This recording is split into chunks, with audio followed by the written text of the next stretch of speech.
అదే చెన్నై ఎప్పుడో ఓడిపోవడం చూసినారా మీరు? అది కూడా ఆర్సీబీ పైన. కప్ నమ్దే.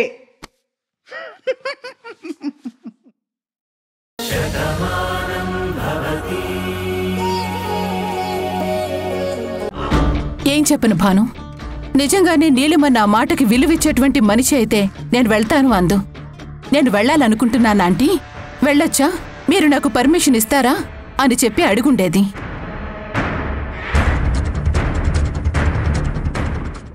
నీలిమ నన్ను అలా అడగలేదు. తన నిర్ణయం మాత్రమే నాకు చెప్పింది. అప్పుడు ఇక నన్నే మాట్లాడమంటావు? అది కాదండి, కార్తీక్ అలా అనేసరికి కాదు అని నేనెలా అనగలను? అందుకే నేనలా మాట్లాడాను. నేనేం కోపంతో నీలిమని వెళ్ళిపోమని చెప్పలేదని ముందే చెప్పాను కదా. ఇక్కడ జరిగిందంతా ఒకటే.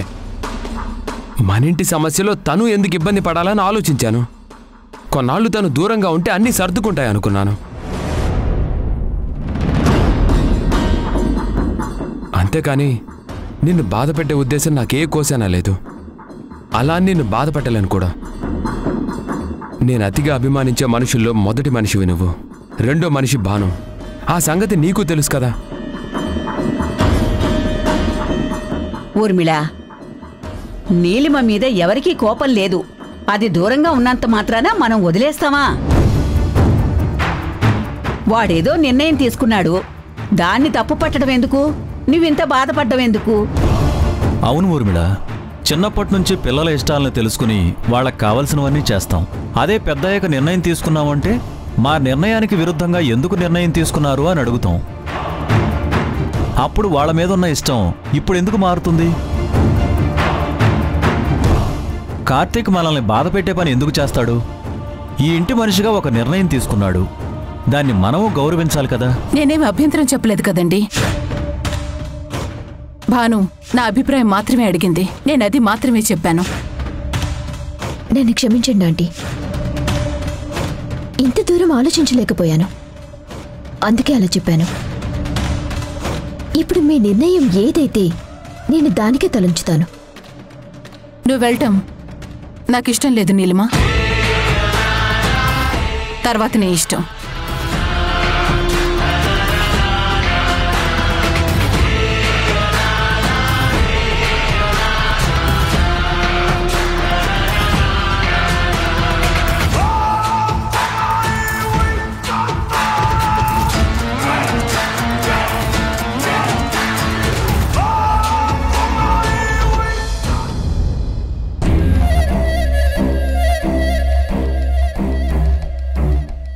ఏంటి కార్తీక్ అంత తీవ్రంగా ఆలోచిస్తున్నావు? మన ఇంట్లో ఏం జరుగుతుందో అర్థం కావట్లేదు బావా.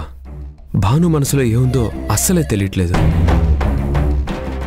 తను బాధపడుతుంటే చూడలేకపోతున్నాను, తన బాధ కారణం ఏంటో తెలుసుకోలేకపోతున్నాను. అన్నీ తెలిసి నువ్వు ఇలా మాట్లాడటం చాలా ఆశ్చర్యంగా ఉంది కార్తీక్. ఏంటి బావా, నువ్వు చెప్పిన మాటే కదా నేను నమ్మాను. నీలిమ భానుని అడ్డుగా భావిస్తుందని నువ్వే కదా చెప్పావు. నీలిమ వల్లే భాను బాధపడుతుందని నువ్వే చెప్పావు. నీలిమ ఇంట్లో లేకపోతే భాను ఆనందంగా ఉంటుందన్న మాట కూడా నువ్వే చెప్పావు. అందుకే కదా నేను నీలిమని వెళ్ళిపోమని చెప్పాను.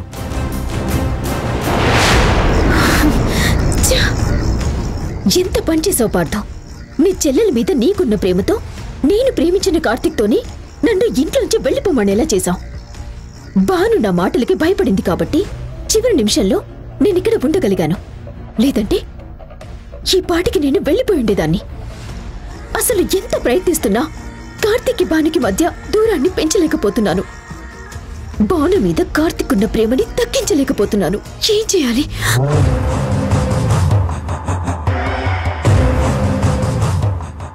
ఏంటి నీలిమా, ఏమి చేయలేకపోతున్నావా?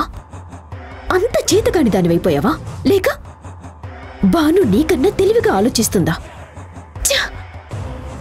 అసలు ఏం జరుగుతుందో ఎలా తెలుసుకోవాలి? నీలిమ వెళ్ళలేదు కదా కార్తీక్, ఇక్కడే ఇంట్లోనే ఉంటుంది కదా. ఆపిందెవరు? భానుయే కదా. నిజంగా నీలిమ భానుకు అడ్డం అనుకుంటే మౌనంగా ఉంటే సరిపోయేది కదా. కానీ తన పని చేయలేదు, నీలిమని ఉండమని చెప్పింది. ఇప్పుడు ఏది నమ్మాలి బావా? నేను ఎవరిని ఎలా అర్థం చేసుకోవాలో నాకైతే అర్థం కావట్లేదు. నాకు బాగా అర్థమైంది. భానుకి కార్తిక్కి మధ్య అగాధాన్ని సృష్టించాలి. వాళ్ళిద్దరి మధ్య అగ్గిని రాజేయాలి. అప్పుడే నేననుకున్నది సాధించగలను. అంతేకాని వాళ్ళిద్దరూ బలంగా ఉన్నంత వరకు నేను వేసే ప్రతి ఎత్తు బలహీనమే అవుతుంది. ముందు భానుని కార్తిక్కి దూరం చేయాలి. చూడు కార్తీక్, ముందు నువ్వు భాను దగ్గర అవ్వాలి. మీ ఇద్దరు ఒక్కటైతేనే భాను ప్రశాంతంగా ఉంటుంది, అన్ని సమస్యలు సర్దుకుంటాయి. అడ్డు నా నుంచి లేదు బావా, భాను ప్రవర్తన అర్థం కావట్లేదు. నాకు అర్థమైంది కార్తీక్. నీలిమ తనకి ఎంత అడ్డు అనుకున్నా అత్తయ్యకి నీలిమ అంటే అభిమానం ఉంది. తను బయటికి వెళ్ళిపోతే అత్తయ్య బాధపడతారని భాను అనుకుని ఉండొచ్చు కదా. ఈ ఇంట్లో ఎవరు బాధపడినా తట్టుకోలేని మనిషి భాను. అందుకే ఎంత బాధనైనా తను భరిస్తుందే కానీ ఎవరిని బాధ పెట్టదు. అయితే ఈ సమస్యకి పరిష్కారం ఏంటి బావా? భాను మారే వరకు, నన్ను అర్థం చేసుకునే వరకు నేను ఇలా బాధపడుతూనే ఉండాలా? అక్కర్లేదు కార్తీక్. ముందు భాను నువ్వు ఎక్కడికైనా ఒక ట్రిప్కు వెళ్ళండి. అందరికీ దూరంగా మీరిద్దరూ ఏకాంతంగా గడపండి. కొన్నాళ్ళు ఈ ఇంటికి, ఈ వాతావరణానికి దూరంగా ఉంటే భానులో కూడా మార్పు వస్తుంది. మీ ఇద్దరి మధ్య దూరము తగ్గిపోతుంది. ఇదే మీ సమస్యకి పరిష్కారం. నువ్వు చెప్పింది నిజమే బావా. తప్పకుండా ఒక ట్రిప్ని ప్లాన్ చేస్తాను.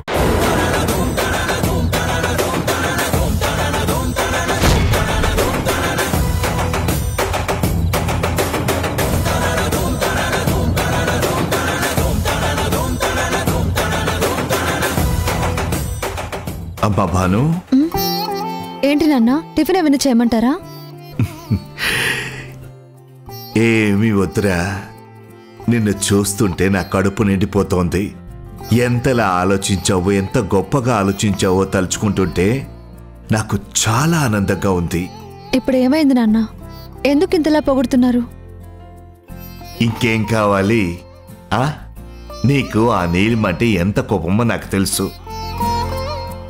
ఎందుకంటే నువ్వు తన వల్ల ఎన్నో ఇబ్బందులు పడ్డావు. నిజానికి నీ స్థానంలో ఏ ఆడపిల్లున్నా నీ భర్త ఆ నీలిమని ఇంట్లోంచి వెళ్ళిపోమన్నాడు కాబట్టి ఖచ్చితంగా పంపించేసుండేది. తను చేసిన దానికి తగిన శాస్తి జరిగింది అని ఖచ్చితంగా ఆనందించుండేది. ఎప్పటికీ ఈ గుమ్మం వైపు తలెత్తి కూడా చూడొద్దు అని చెప్పి మరీ పంపించుండేది. నా బంగారు తల్లి అలా ఆలోచించలేదు. అందరి గురించి ఆలోచించింది. అది తలుచుకుంటుంటే నాకు చాలా సంతోషంగా ఉందమ్మా. అంటే నీలిమా నాపి నేను మంచి పని చేశానా నాన్న? అంతేకాదు తల్లి, ఒకరికి ఒకరు నచ్చుతారు, ఇంకొకరికి ఇంకోళ్ళు నచ్చుతారు. అందరికీ అందరూ నచ్చాలనేమి లేదమ్మా.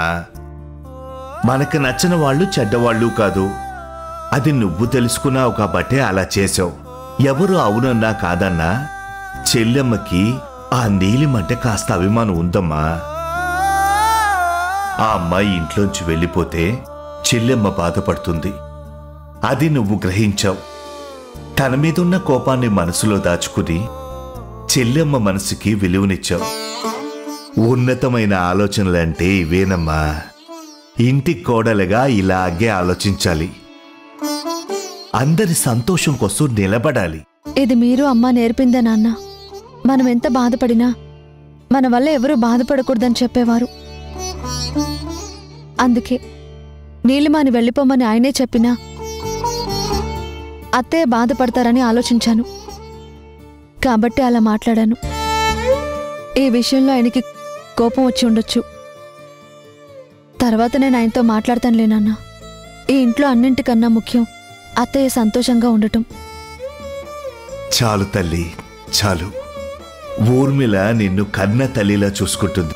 కూతురు గురించి ఆలోచించినట్టే నీ గురించి ఆలోచిస్తోంది.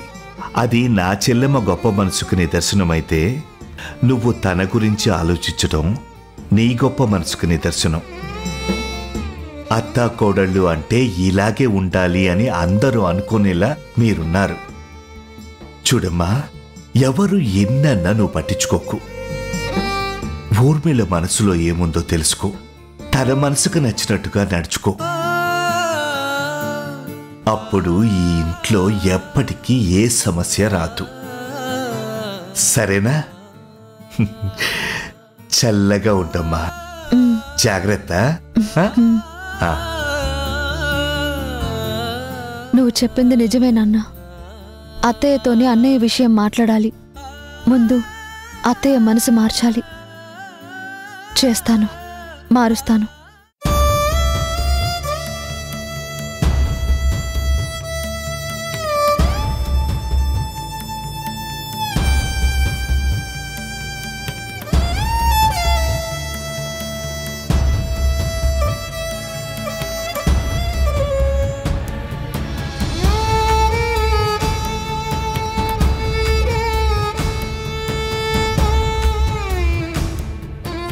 ఏంటి ఊర్మిళ, ఒంటరిగా ఇక్కడున్నావు?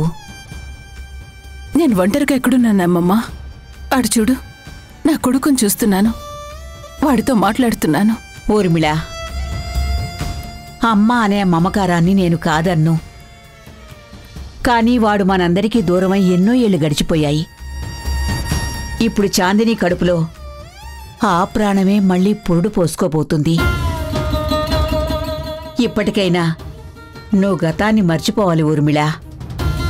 వాడెప్పటికీ తిరిగి రాడు అన్న నిజాన్ని నువ్వు గ్రహించాలి. వంటికి తగిలిన గాయాన్ని మర్చిపోవచ్చమ్మమ్మా, అది మందులతో మానిపోతుంది. కానీ ఇది మనసుకి తగిలిన గాయం. నేను మట్టిలో కలిసిపోయేంత వరకు అది నా మనసులోనే ఉంటుంది. మర్చిపోయే జ్ఞాపకం కాదు. అయినా మర్చిపోయేంత మనసు కూడా నాకు లేదమ్మమ్మా. అమ్మ ప్రేమకి అవధులుండవని నాకు తెలుసు ఊర్మిళ. కానీ ఏం చేస్తాం, ఆ భగవంతుడి చిన్న చూపు చూశాడే, అందుకే చిన్న వయసులోనే వాణ్ణి నీకు దూరం చేశాడు. నువ్వు కన్నీళ్లు పెట్టుకుంటే మాకు బాధ అనిపిస్తుందే గాని నీ బాధ తగ్గదు. అలా అని మర్చిపోమని చెప్పనూ లేను. కాని వాణ్ణే గుర్తు తెచ్చుకుని హస్తమాను ఇలా బాధపడకు అని చెప్తున్నాను.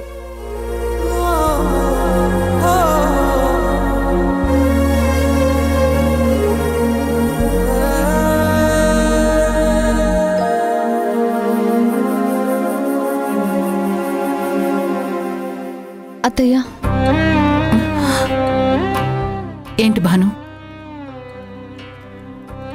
మీతో ఒక విషయం మాట్లాడదామని వచ్చాను అత్తయ్య. మాట్లాడొచ్చా?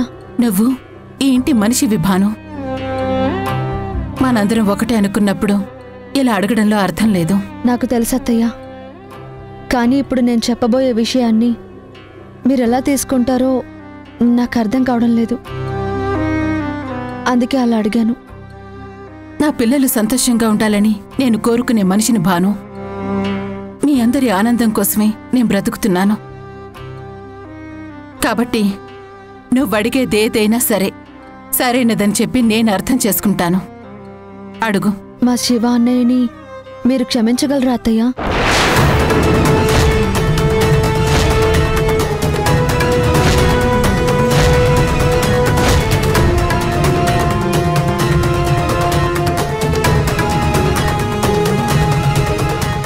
తప్పుగా అనుకోకండి అత్తయ్య.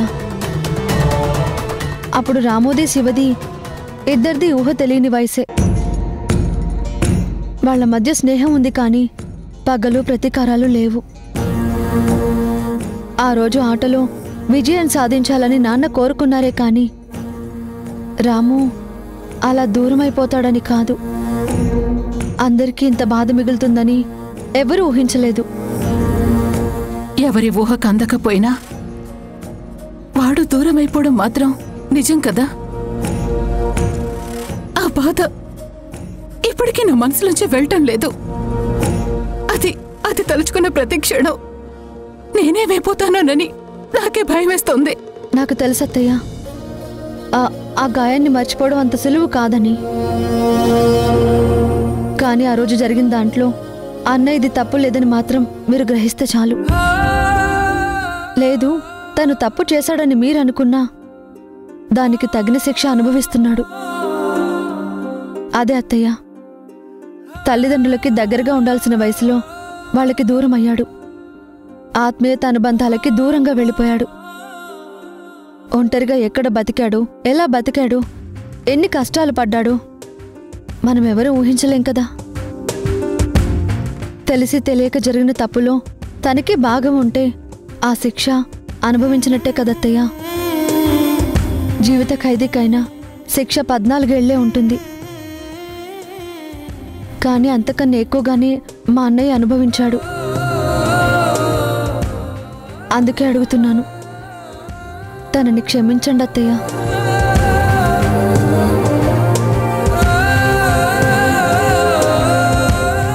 భాను, ఒక్కొక్క సంఘటన ఆ మనిషి జీవితాన్ని ఒక్కోలా మారుస్తుంది. ఆ సంఘటన జరగక ముందు మన 2 కుటుంబాలు ఇంతే ఆనందంగా కలిసుండేవి.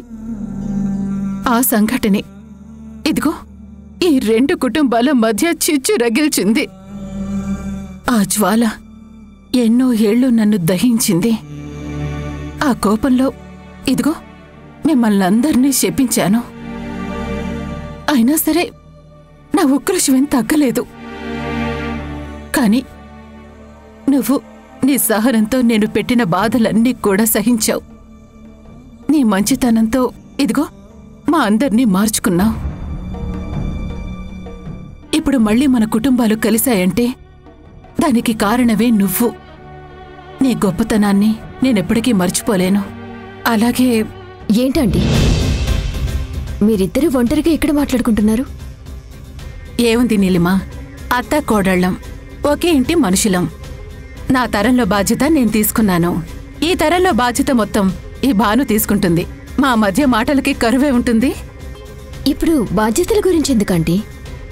బాధ్యత అనేది ముహూర్తం పెట్టి తీసుకునేది కాదు నీలిమా, అనుకోకుండానే వస్తుంది. అది మోస్తున్నప్పుడే దాని విలువనేది తెలుస్తుంది. బాధ్యత మన మీద ఉందని అర్థమవుతుంది.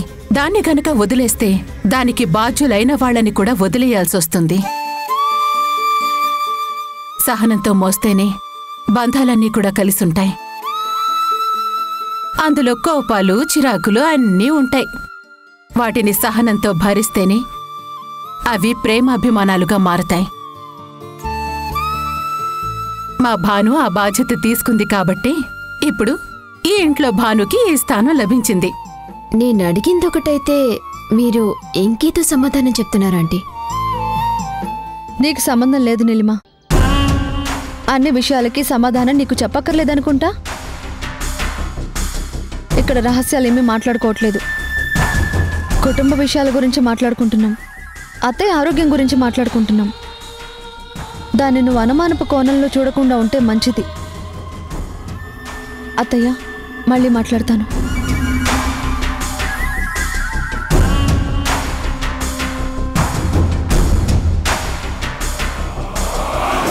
డౌటే లేదు, భాను ఏదో మాట్లాడింది. కానీ చాలా తెలివిగా ఇద్దరు కవర్ చేశారు. ముందదేంటో తెలుసుకోవాలి.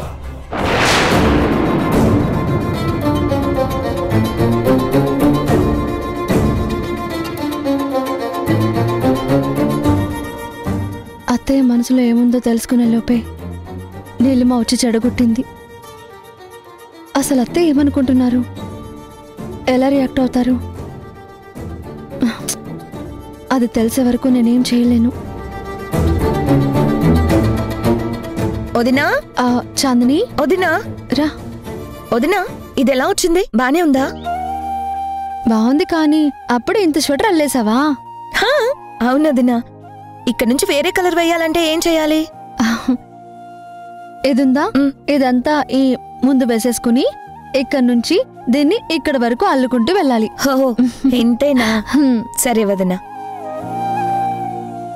అవును, బట్టలన్నీ సర్దేసుకున్నావా? బట్టలు సర్దుకోవడం ఏంటి? నాకేం తెలీదనుకోకు. పార్దు నాకు చెప్పాడు, నువ్వు అన్నయ్య ట్రిప్కి వెళ్తున్నారంట కదా. ట్రిప్కా? అదేం లేదు చాందిని. ఎందుకు వదినా దాస్తావు? అన్నయ్య పార్దుతో చెప్తేనే కదా పార్దు నాకొచ్చి చెప్పేది. నాకు మీ అన్నయ్య అయితే ఏం చెప్పలేదు. అయ్యో సారీ వదినా, నీకింకా అన్నయ్య చెప్పేసి ఉంటాడేమో అనుకున్నాను. అన్నయ్య చెప్పినప్పుడు నీకేం తెలియనట్టు మాట్లాడు. ఎందుకంటే అన్నయ్య ఇవ్వాల్సిన సర్ప్రైజ్ ముందే చెప్పానని తెలిస్తే అన్నయ్య బాధపడతాడు. నేను చెప్పానని చెప్పొద్దు.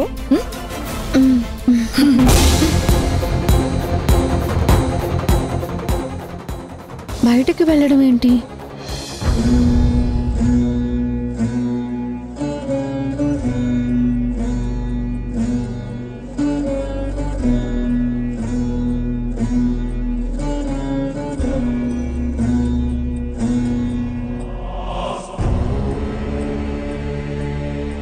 ఊర్మిళ, చాలాసేపటి నుంచి ఏదో ఆలోచిస్తున్నట్టున్నావు. దేని గురించి అంతలా ఆలోచిస్తున్నావు? ఏ బాధ అయితే ఇన్నాళ్ళు నా గుండెల్ని పిండేసిందో దాని గురించేనండి. రాము గురించా? రాము గురించే కాని వాడి విషయంలో భాను అడిగిన దాని గురించి ఆలోచిస్తున్నానండి. అసలు తను ఎందుకలా మాట్లాడిందో ఎంత ఆలోచించినా నాకు అర్థం కావడం లేదు. ఏమైంది ఊర్మిళ? భాను ఏమడిగింది? రాము విషయంలో జరిగిన దానికి వాళ్ళన్నయ్య శివాని క్షమించగలరా అత్తయ్యా అని అడిగింది.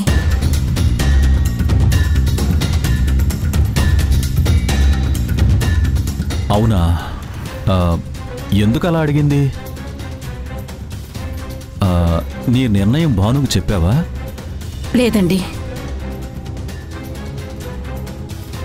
సరే, నాకు చెప్పు, నీ నిర్ణయం ఏంటి? భాను అడిగినట్టు నువ్వు శివాని క్షమిస్తావా?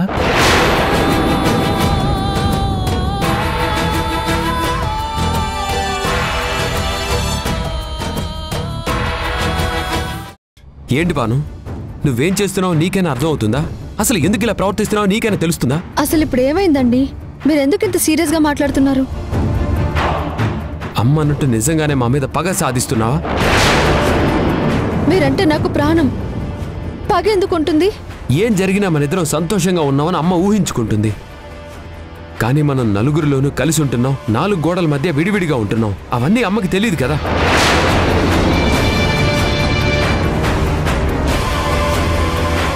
జనరల్గా నేను అనుకుంటా కదరా, అంటే మైండ్కి ఏమైనా క్రియేటివ్ థాట్స్ వస్తాయి కదా, అవి ఇట్లా అనుకుంటా అట్లా జరిగిపోతారా? అది అలా జరిగిపోతుంది అంతే కాదురా. అది అయ్యేంత వరకు నువ్వు జనాలు కాబట్టి జరుగుతుంది.